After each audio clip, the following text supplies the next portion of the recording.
네, 집중 분석 이슈타임 시간입니다. 이데일리 이정훈 기자와 함께 건설주에 대한 이야기 나눠보겠습니다. 안녕하십니까? 안녕하세요.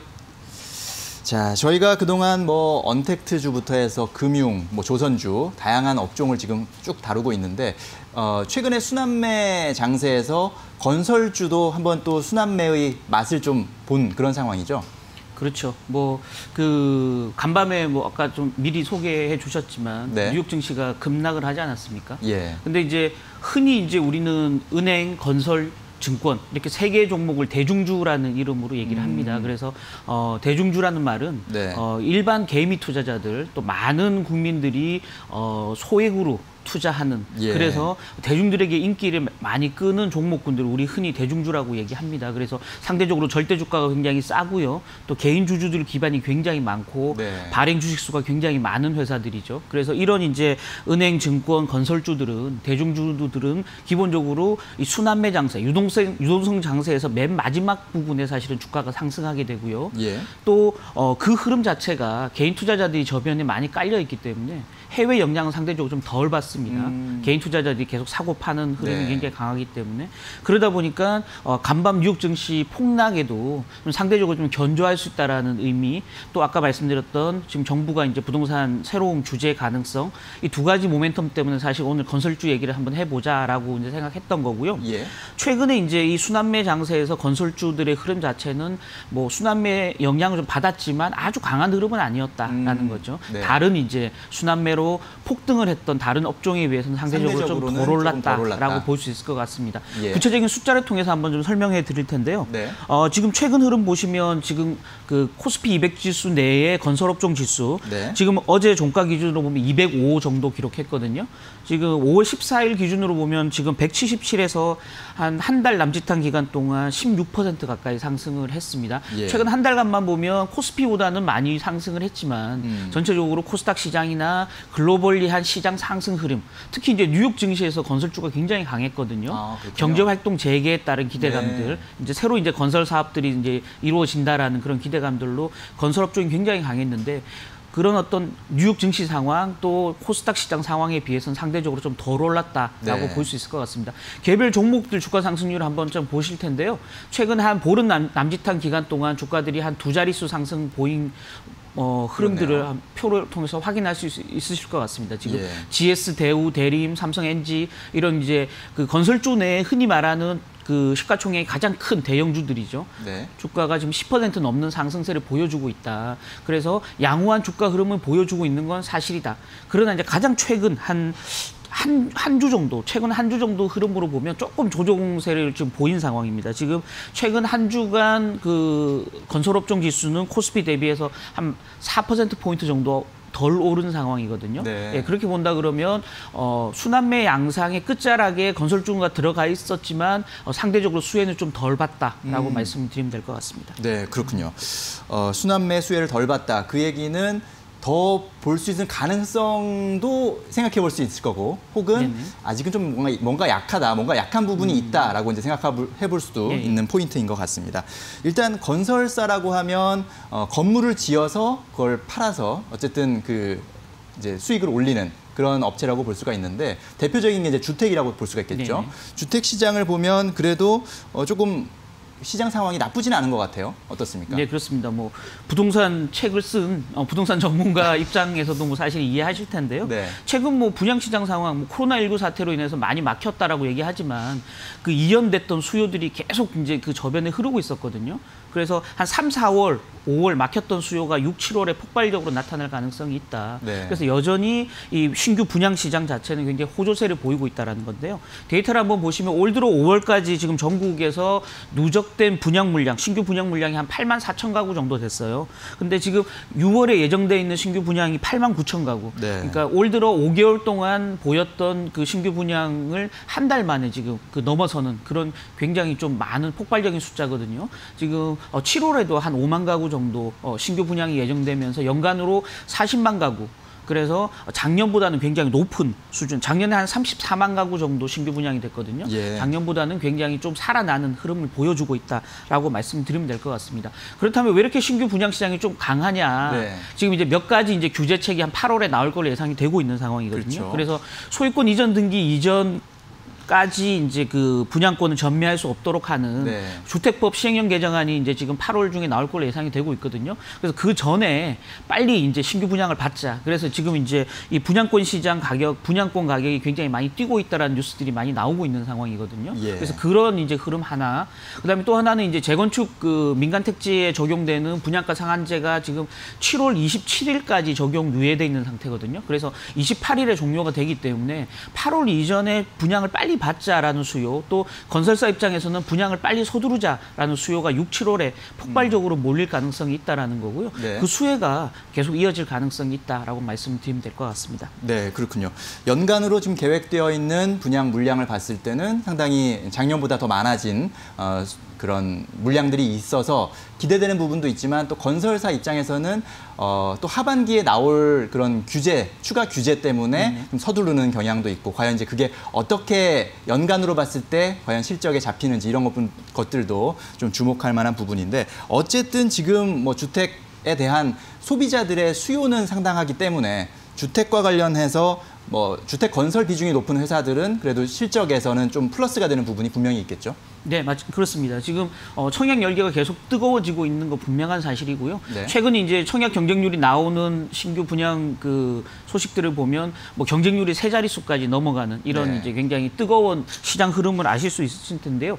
그러다 보니까 이제 지금 6, 7월에 신규 분양이 몰린다 하더라도 미분양이 될 가능성이 상대적으로 좀 낮다라는 그런 기대감들이 분명히 작용을 하고 있고요. 예. 아까 말씀드렸던 대로 건설사들이 목표하는 올해 이제 신규 분양 목표가 달성된다 그러면 이게 이제 주택 사업이라는 게 한 해 분양을 해서 한 해 먹고 사는 사업이 아니고 네. 매출이 꾸준히 한 분양 이후에 한 2년, 3년간 매출이 계속 이제 장부에 반영되는 그런 흐름이거든요. 그러다 보니까 이번에 이제 그 상반기 또 하반기에 신규 분양을 하고 나면 향후 한 2년간 매출 성장은 뭐 별로 걱정할 필요가 없는 이런 이제 사업 구조기 때문에 네. 전체적으로 올해 좀 그 양호한 신규 분양 시장 흐름이 주택 사업 비중이 높은 건설사 입장에서는 향후 한 2년간은 안정적인 매출 흐름을 가져갈 수 있는 그런 또 토양으로 작용할 가능성이 있다라고 말씀드릴 수 있을 것 같습니다. 네, 그렇지만 또 한 가지 저희가 또 생각해 볼 부분은 역시 이제 정부가 분양가에 대해서 예, 예. 좀 어느 정도 통제를 하고 있고 규제를 하고 있기 때문에 일감이 많이 있어도 사실은 건설사 입장에서는 마진을 과연 얼마나 가져갈 수 있는지 이런 부분은 조금 더 고민되는 아마 맞습니다. 부분인 것 같습니다. 자, 내수에서는, 그러니까 국내 시장에서는 어쨌든 주택 건설이나 이런 부분들이 상당히 이제 비중이 클 것이고요. 해외 부분도 사실은 우리 건설업체들이 사실은 뭐 과거부터 해외 건설로 상당히 이름을 많이 날려왔잖아요. 현재 해외 부분은 근데 그렇게 썩 좋은 상황은 아니죠. 그렇죠.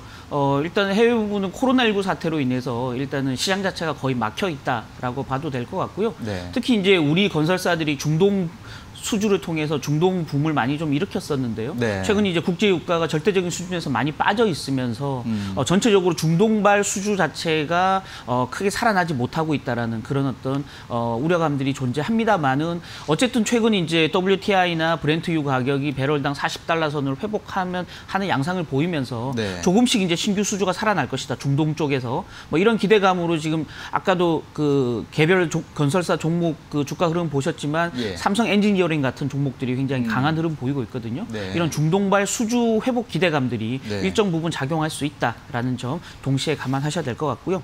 네, 그렇죠. 그리고 또 이제 큰 어떤 굵직굵직한 사업으로 보자면은 정부의 SOC 투자 이런 부분들이 결국은 건설사들도 많이 기대하는 부분이고, 또 투자자들 입장에서도 그런 부분 정부의 SOC 투자가 결국은 적극적으로 이루어지면 건설사들도 많은 수혜를 입을 것이다. 이렇게 이제 보게 되잖아요. 어떻습니까? 예, 맞습니다. 지금 아까도 잠깐 말씀드렸지만 뉴욕 증시에서 미국 건설주들이 강한 이유 중에 하나도 바로 SOC 신규 투자, 정부가 발주하는 SOC 투자가 늘어날 것이다라는 기대감들이 크게 반영이 되고 있는 상황이거든요. 네. 국내에서도 지금 이제 지난주에 발표됐던 하반기 경제정책 방향을 보면 전체적으로 스마트 스마트 그 인프라라 그래서 이제 4차 산업혁명과 관련된 인프라 투자를 늘리겠지만 어쨌든 그 저변에 국내 이제 정부가 발주하는 SOC 신규 투자가 많이 늘어날 것이다. 또 예. 절대 물량이 늘어나지는 않더라도 과거에 이제 발표했던 그 인프라 투자를 조기에 집행하는 과정에서 좀 그 올 상반기 하반기에 집중적으로 수혜가 나타날 수 있다라는 기대감들이 분명히 작용하고 있거든요. 네. 그래서 정부가 이제 집중적으로 투자하는 생활형 SOC 투자, 뭐 우리 생활 주변에 있는 체육관이라든지 스포츠 시설, 뭐 여러 가지 이제 그 우리 생활의 도서관이라든지 네. 그 생활 속에서 활용할 수 있는 SOC 투자가 굉장히 빠르게 늘어날 것이라는 기대감들이 있고요. 또 정부가 미리 발표했던 신도시 교통 대책과 관련된 그런 어떤 사업들을 조기에 좀 신규 집행하자라는 이제 그 정책도 동시에 지금 하반기 정책 방향에서 발표됐었기 때문에 예. 그와 관련된 어떤 그 정부 발주가 늘어날 것이라는 기대감들 일정 부분 작용할 것이고요. 그에 따라서 이제 이런 토목 사업을 집중적으로 하는 종합 건설사들이 대형 종합 건설사들이 그 수혜를 볼 가능성이 굉장히 크다라고 네. 말씀드리면 될 것 같습니다. 네, 그렇군요. 현재 국내 시장 상황 또 건설사들의 어떤 사업 포트폴리오상 여러 가지 기대되는 부분도 있고 좀 현재 좀 힘든 그런 상황도 있다는 것을 정리가 됐는데 그런데 어제 정부에서 추가적인 부동산 규제 가능성이 언급이 됐어요. 이 부분이 좀 눈길을 끄는데요. 네, 그렇습니다. 이제 주택 사업을 많이 하는 건설사 입장에서 보면 좀 단기적인 악재가 될 가능성이 있는 부분인데요. 네. 뭐 아시다시피 어제도 뉴스가 나왔지만 한국감정원 발표 보면 서울 지역의 아파트 가격이 지금 한 주간 0.02% 상승하면서 네. 무려 13주 만에 처음으로 상승세로 돌아섰다라는 발표가 나왔고요.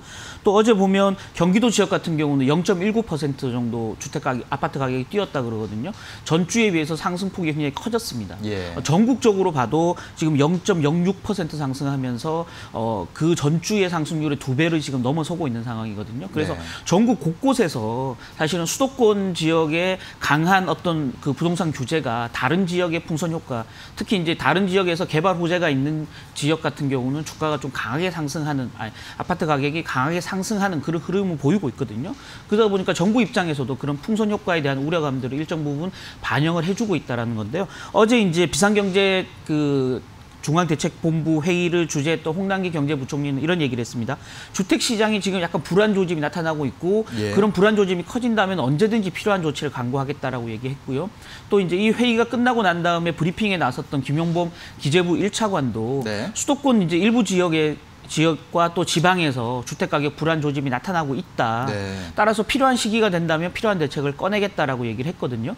결국은 지금 현재 이 부동산 시장 상황들, 총선을 전후해서 정부의 어떤 부동산 시장 그 옥죄기가 약간 느슨해졌다라는 그런 그 현실 인식으로 시장이 조금씩 위로 올라가고 있다라는 거고요. 네. 또 그 불안감들을 지금 우리 정부 관계자들이 반영해주고 있기 때문에 조만간 필요한 그 정부가 필요로 한다라고 얘기했던 그런 부동산 대책이 등장하지 않을까라는 어떤 합리적인 전망이 충분히 가능한 시점이다라고 말씀드리면 될 것 같습니다. 네, 그렇군요. 자, 지금과 같은 시점에 어쨌든 뭐 추가 대책에 대한 가능성을 지금 언급하고 있고 검토할 것이다라고 이제 얘기를 하고 있지만 실제로 이제 추가 대책이 과연 나올 수 있을 것인가 이 부분에 대한 궁금증이 들거든요. 어떻게 봐야 됩니까? 그렇죠. 그러니까 지난 2월 20일이었나요? 지금 한 넉 달쯤 전에 네. 그 한번 그 부동산 대책이 또 나왔던 그 기억이 있는데요. 그 당시만 해도 지금 이제 역시 이제 수도권 규제를 통해서 풍선 효과를 보이고 있던 수원, 안양, 의왕 뭐 이런 지역을 조정 대상 지역에 신규로 편입하면서 어쨌든 그 정부의 강한 부동산 규제 의지를 확인시켜 줬는데요. 네. 지금 최근 이제 석 달간도 그 이제 이 조정 대상 지역 그 편입 기준이 소비자 물가 상승률 대비해서 1.3배, 최근 석 달간 그 해당 지역의 주택가격 상승률이 이 소비자 물가 상승률의 1.3배 이상 되는 지역을 신규로 편입하거든요. 네. 근데 최근 석 달간 이제 주택가격 흐름을 보면 경기 군포 같은 지역 같은 경우는 지금 무려 상승률이 9%가 넘어가거든요. 예. 9.44%. 굉장히 높은 수준의 주택가격 상승률을 보여주고 있습니다. 여기 이제 군포 같은 경우는 지금 1기 신도시로 개발됐던 삼본역 주변에 이제 리모델링이라는 수요가 굉장히 늘어나고 있고요. 저 GTX C 라인 지금 노선이 이제 신규로 공식 구체적으로 발표되면서 개발 호재들이 약간 꿈틀대면서 이 군포 지역 가격이 굉장히 많이 뛰고 있는, 특히나 이제 군포 지역은 비규제 대상 지역이기 때문에 네. 가격이 좀 자유롭게 상승할 수 있는 그런 어떤 흐름을 보이고 있는 상황이고요. 이어서 뭐 인천시, 인천도 지금 이제 그 비규제 지역이기 때문에 인천시에도 곳곳에서 지금 연수구라든지 서구, 남동구 이런 지역에서 지금 주택 가격이 빠르게 상승하고 있고요. 안산의 뭐 단원구라든지 이런 지역도 주택 가격 상승률이 굉장히 높게 나타나고 있기 때문에 이런 지역들이 신규로 조정 대상 지역에 편입되는 그런 어떤 부동산 규제 대책이 조만간 발표될 가능성이 굉장히 크다라고 말씀드리면 될 것 같고요. 네. 최근 들어서 이제 또 청주 지역, 청주 대전 지역도 가격이 많이 뛰고 있거든요. 청주 같은 경우는 지금 다목적으로 개발되는 그 방사광속기인가요? 방사광속기 유치 지역으로 지금 그 청주 지역이 선정이 되면서 예. 이 청주 지역 그 아파트나 주택 가격이 굉장히 가파르게 지금 상승하고 있고요. 대전 지역도 한 2.5%가 넘는 최근 석 달간 아파트 가격 상승률을 보여주고 있는 상황이기 때문에 이런 지역도 신규로 어떤 규제 대상 지역이 포함될 가능성이 굉장히 크다라고 말씀드려도 될 것 같습니다. 그렇군요. 자, 최근에 건설주의 그 주가 흐름과 그리고 건설 업황, 주택 업황 같은 것을 살펴봤는데 그리고 추가 대책 가능성까지 살펴봤습니다. 네네. 자, 추가 부동산 대책이 나온다면 건설주에는 분명히 좋지 않은 영향이 있겠죠. 왜냐하면 대책 자체가 규제에 초점이 맞춰져 있기 때문에. 그렇죠? 네. 어떻게 봐야 됩니까? 일단 뭐 말씀하신 대로 그 자체가 지금 그 건설사들, 그러니까 주택 사업을 많이 하는 건설사들의 실적에 악영향을 미칠 만큼 대형 악재는 아니다라고 말씀드리면 될 것 같습니다. 왜냐하면 아까 말씀드렸던 대로 신규 분양 시장이 굉장히 호조를 보이고 있는 상황이고요. 네. 또 향후 2년간의 매출이 이미 거의 다 이제 지금 신규 분양을 통해 잡히기 때문에 정부가 여기서 추가 대책을 낸다고 하더라도 실적에는 악영향을 미칠 가능성이 별로 없다. 다만 심리적으로 악재로 작용할 가능성이 굉장히 크고요. 네. 그 심리적 악재는 단기에 좀 그칠 가능성이 있다라고 말씀드리면 될 것 같습니다. 특히나 이제 아까도 말씀드렸지만 정부가 지금 주택 부동산 쪽에서는 상대적으로 규제를 계속 강화하고 있는 반면에 건축이라든지 토목 쪽은 좀 살리고자 하는 경기 부양을 위해서 살리고자 하는 의도가 강하거든요. 그래서 굳이 그 건설사들의 사업 포트폴리오로 보면 이런 토목과 건축 쪽의 비중이 높은 종합건설사들, 그래서 현대건설이라든지 대림산업이라든지 이런 건설사들에 대한 관심이 좀 필요하고요. 그래서 주가가 하락할 때마다 좀 비중을 늘려가는 전략이 좀 필요하고요. 뭐 포스코라든지 또는 태영건설, 뭐 주택 사업 비중이 높습니다만은 그 브랜드 가치가 굉장히 높고 주택 사업 내에서의 포트폴리오가 확고한 기업에 대해서도 건설사에 대해서도 주가가 빠질 때마다 조금씩 비중을 늘려가는 전략이 여전히 유효하다라는 말씀 드리고 싶습니다. 네, 그렇군요. 자, 정부가 추가 부동산 규제 가능성을 언급했고 실제로 나오게 된다면 하지만 건설 시장 자체, 건설 어떤 사업이라는 특성상 실적에는 그렇게 크게 영향을 미치지는 않을 것 같다. 다만 투자 심리에는 분명 영향을 어느 정도는 있을 것 같고요.